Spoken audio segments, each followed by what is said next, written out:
I thought I was planning the wedding of my dreams, a beautiful fusion of two lives, two families, and two rich cultures. AITA for uninviting my entire family after they refused to acknowledge my spouse's culture?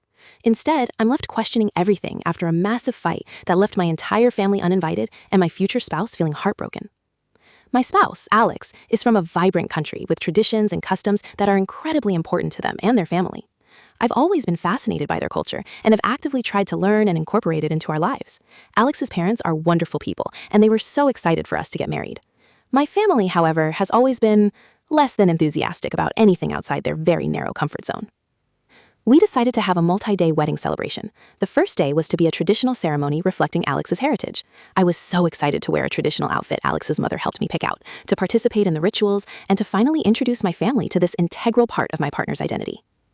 We'd spent months planning. Alex's parents had flown in early to help with arrangements, and Alex's extended family was traveling from overseas. This was a huge deal for them.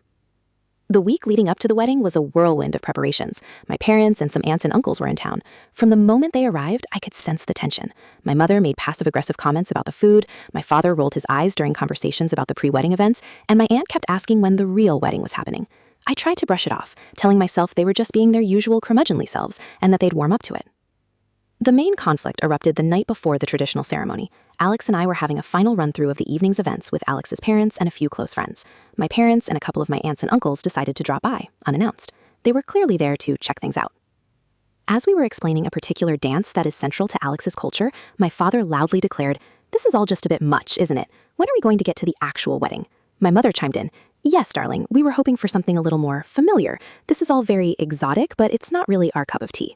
My aunt then added, "It's lovely for them, I'm sure, but are we expected to participate in all of this? It seems a bit performative." Alex's parents, who had been beaming with pride moments before, suddenly looked deflated. Alex, usually so composed, started to tear up. I felt a hot wave of anger wash over me. I'd spent months trying to bridge this cultural gap, trying to create an environment where everyone felt welcome and respected. And here they were, dismissing and belittling the most important aspects of my partner's heritage, the very things I loved about Alex. I turned to my family, my voice shaking with fury.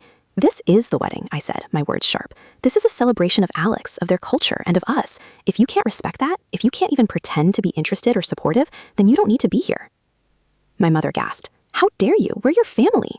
"And Alex is my future spouse," I retorted, "and they deserve to have their family and their traditions celebrated, not mocked. You've shown nothing but disdain all week. So if you can't be here to support us, to celebrate all of us, then I don't want you here at all."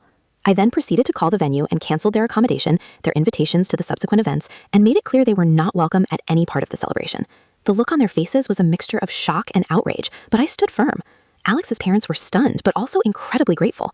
Alex, though hurt by my family's behavior, hugged me tightly and thanked me for standing up for them. The wedding went on, and it was beautiful and filled with love, despite the missing members of my family. But now the dust has settled, and I'm left with a profound sense of sadness and guilt. I know I stood up for my partner, but at what cost? My family has cut off all contact, sending me scathing messages about disloyalty and selfishness. I feel like I ripped a gaping hole in my family, all because they refused to open their minds. Am I AITA?